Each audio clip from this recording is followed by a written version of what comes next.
안녕하세요. 함께행복한교회 정년 목사입니다. 5월 28일 아침 기도회 시작하겠습니다. 사무엘상 14장 1절에서 23절의 말씀입니다.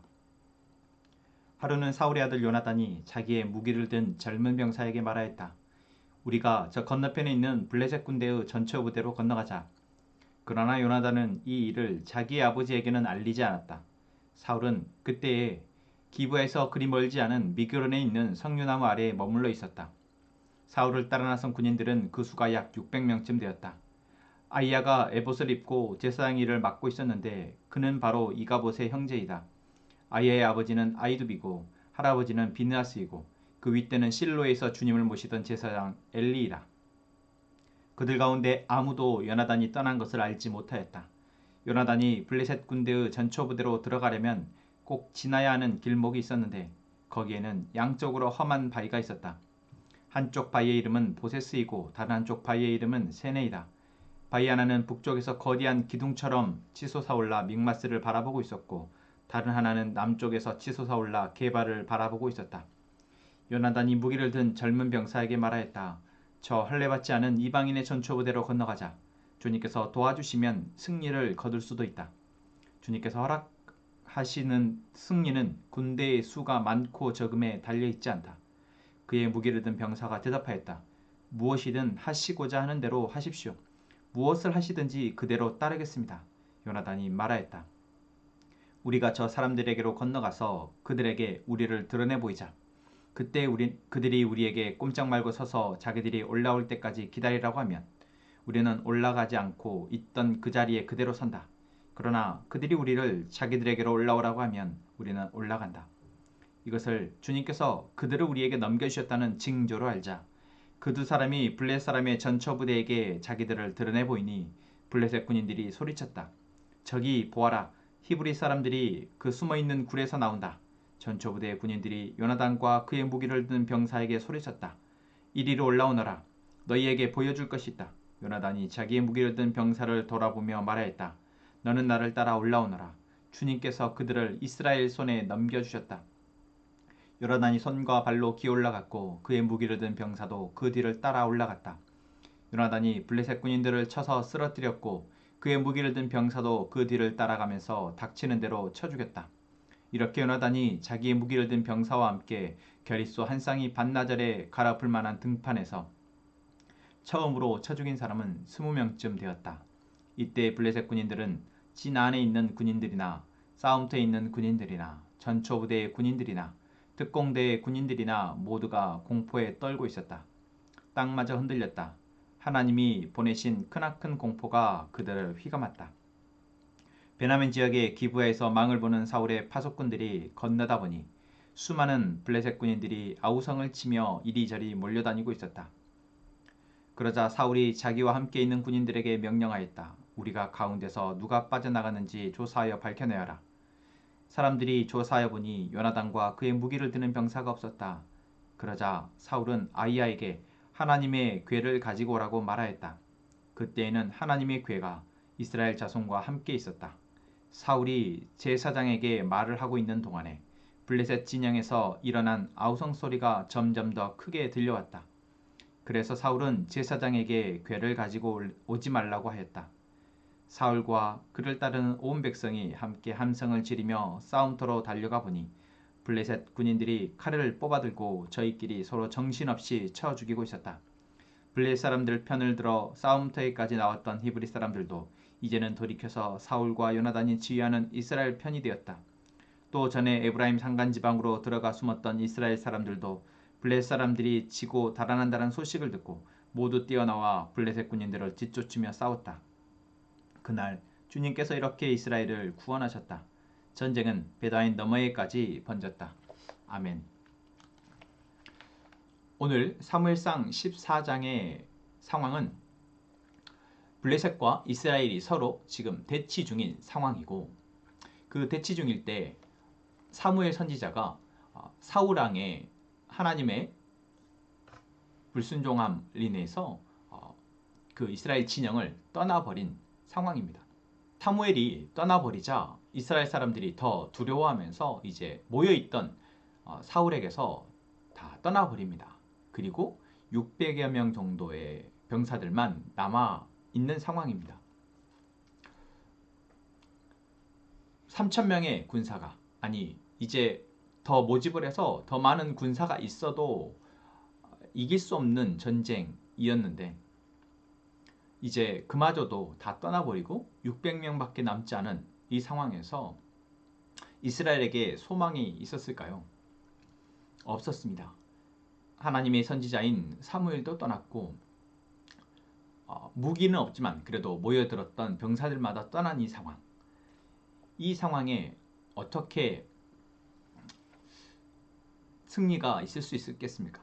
그런데 오늘 이 14장은 그러한 상황에 사울의 아들 요나단의 이야기를 보여주고 있습니다. 모두가 다 두려워하고 떨고 있고 이제 패배와 죽음만을 직감하고 있는 이 상황, 이 상황에 그 가운데 한 명, 바로 요나단, 사울의 아들 요나단이라는 사람은 이들과 다른 무언가를 한다라는 것이죠. 그것을 보여주기 위해서 하루는 이라고 시작합니다. 그때 이 요나단은 자기의 무기를 든 젊은 병사 한 사람에게 이제 나와 함께 블레셋 사람들의 전초기지로 올라가자라고 이야기합니다. 그리고 그것을 여기에 있는 누구에게도 알리지 말고 너와 나 둘만 가자라고 얘기합니다. 왜 요나단은 이렇게 말을 할까요? 모두가 패배를 직감하고 두려워하고 있는 이 상황에서 자기의 왕인 자기의 아버지마저도 두려워하고 있는 이 상황에 요나단은 왜 이것을 자기의 부하에게 명령하고 있습니까? 사실 이 본문 속에서 이 요나단이 왜 이렇게 마음을 먹었는지는 알 수 없습니다. 그런데 우리의 상황을 짐작해 보건대 모두가 안 된다라고 할 때 그 중에 한 명은 또는 그 중에 누군가는 이 상황을 해결하고자 하는 희망을 품고 뭔가 방법을 강구하지 않겠냐라는 것이죠. 요나단이 바로 그렇습니다. 그리고 그 요나단이 생각해낸 방법은 무엇입니까? 이제 인간이 할 수 있는 일이 없다라고, 우리가 할 수 있는 일이 없다라고 생각할 때 우리가 의지할 것은 결국 하나님이시다라는 겁니다. 그리고 하나님이 어떻게 승리하게 하실지에 대해서 우리가 알려면 결국 하나님을 믿는 믿음으로 우리가 무언가를 해야 한다라는 것이죠. 그래서 요나단은 아무에게도 알리지 않고 이제 그 자기의 무기를 든 병사만 데리고 블레셋 진영으로 넘어갑니다. 그리고 넘어가기 전 이렇게 이야기하죠. 내가 저들의 정찰 기지로 올라갈 때 우리의 모습이 보여지면 그들이 거기 가만히 있어라, 내가 너희들에게 가겠다라고 말한다면 이것은 우리가 빨리 도망가야 하는 일이고, 이제 만약 그들이 너희가 먼저 올라와라 라고 이야기한다면 이것은 하나님이 그들을 우리 손에 붙이시겠다라는 징조이니 우리가 올라가자 라고 이야기합니다. 여러분, 희망이 없고 소망이 없어 보이는 상황에서 하나님은 뭐 하고 계실까요? 우리가 절망하고 죽기를 바라고 있기를 바라실까요? 그렇지 않습니다. 그 상황에서 하나님은 일하시고자 하는데 그 일하심을 기대하고 소망하는 사람이 아무도 없다면 하나님은 아무 일도 하실 수 없습니다. 그런데 성경의 수많은 장면에서 그랬듯 그 절망적인 상황에서 하나님은 하나님의 일을 할 수 있는 한 사람을 기다리고 계십니다. 오늘 이 14장의 본문에서는 바로 요나단이 그 한 사람이 되고 있습니다. 이 절망적인 상황에서 요나단은 하나님이 반드시 이 전쟁 가운데 일하실 것이다 라는 생각을 기대하고 나아갔고, 그리고 하나님의 징조를 확신하며 이제 움직였다라는 것입니다. 그리고 이제 그 블레셋 진영으로 올라가서 자신이 할 수 있는 최선을 다해 그 병사들을 물리쳐 나갔고, 그리고 그 사실은 그 상황에서 블레셋 사람들은 이 말도 안 되는 이 두 사람으로 인해서 벌어진 일로 인해서 두려움에 떨게 됩니다. 13장에서 어떤 일들이 있었습니까? 13장에서 이스라엘 백성들은 수천 명이 모여 있었음에도 불구하고 블레셋으로 인해서 두려워하고 있었습니다. 그래서 도망갔습니다. 그런데 지금 14장에서는 수만이 모여있는 이 블레셋 진영에서 단 2명, 요나단과 무기를 든 단 2명으로 인해서 이들이 두려워한다라는 것입니다. 성경은 우리에게 무엇을 보여주고 있습니까? 하나님을 의지하고 하나님으로 일하시도록 자기를 내어놓는 사람을 통해서 하나님은 이 세상의 어떠한 위험도 두려움도 반드시 극복하고 이길 수 있게 하신다는 것. 반대로 하나님을 신뢰하지 못하고 자신의 교만함과 자신의 능력으로 삶을 살려고 하는 사람들에게는 하나님이 일하실 수 없기에 결국 이 세상의 압도적인 두려움 앞에, 상황 앞에 좌절하고 두려워하다 결국 죽을 수밖에 없다라는 것. 사무엘상 13장과 14장에서 우리는 아버지와 아들 사울과 요나단이라는 대표적인 두 인물을 통해서 하나님은 우리에게 보여주고 계십니다. 이때 이 요나단의 무기를 든 두 사람으로 인해서 블레셋 진영에 놀라운 일들이 벌어집니다. 그리고 그것을 이스라엘 진영의 사울 왕이 보게 됩니다. 도대체 저게 무슨 일이냐? 이때 사울은 도대체 이 일이 왜 생겼는지 알 수 없습니다. 왜 그렇습니까? 사울의 시선에서 지금 하나님이 어떻게 일하실지에 대한 기대가 전혀 없기 때문에 그렇습니다.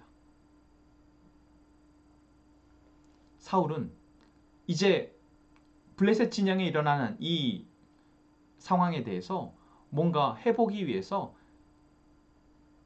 언약궤를 가지고 오라라고 이야기합니다. 사무엘은 떠나버렸기에 그 제사장의 역할을 하는 아이두비라는 사람에게 아이야라는 제사장에게 언약궤를 가져와서 우리가 한번 전쟁을 해볼까라고 하는데 그러다가도 또 그 전 블레셋 진영의 상황이 해볼만 하다라고 생각이 드니까 그마저도 언약궤마저도 다시 뒤로 물리고 이제 전쟁에 임합니다.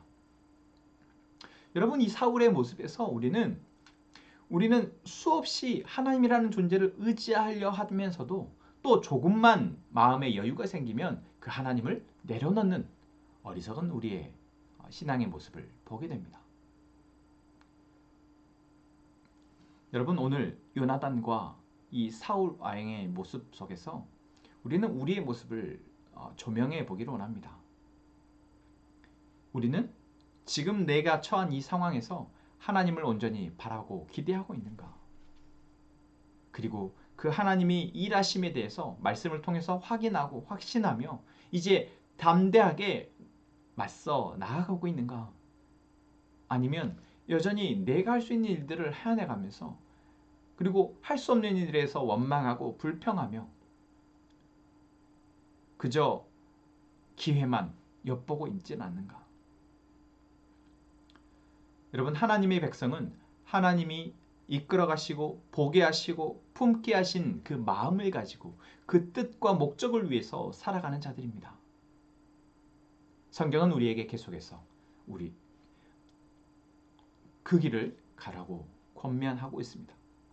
오늘 우리에게 주신 이 말씀을 통해서 우리 역시 그 하나님의 그 말씀과 온전함을 통해 나아갈 수 있는 그래서 믿음으로 오늘 우리의 상황을 감당할 수 있는 저희가 되길 소망합니다. 기도하겠습니다. 하나님, 오늘도 우리에게 말씀을 허락하시고 기도하게 하시니 감사합니다. 오늘 우리에게 주어진 이 상황 속에 하나님을 온전히 신뢰하게 하시고 하나님의 일하심을 믿고 믿음으로 반응하게 하여 주옵소서.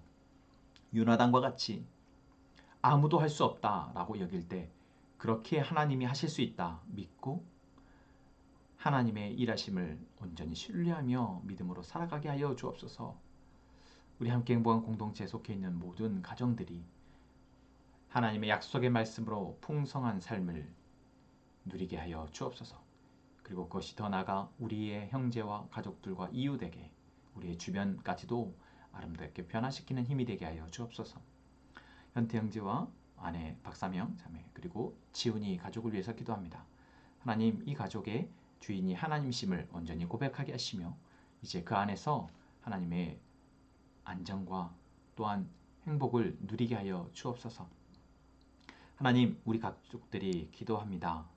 오늘 우리의 입술을 열어 기도하는 기도의 제목들을 하나님이 듣고 아시고 보시고 계시고 믿음이니 하나님, 온전히 하나님의 뜻이 우리 안에 이루어질 수 있도록 일하여 주옵소서. 예수님의 이름으로 기도합니다. 아멘.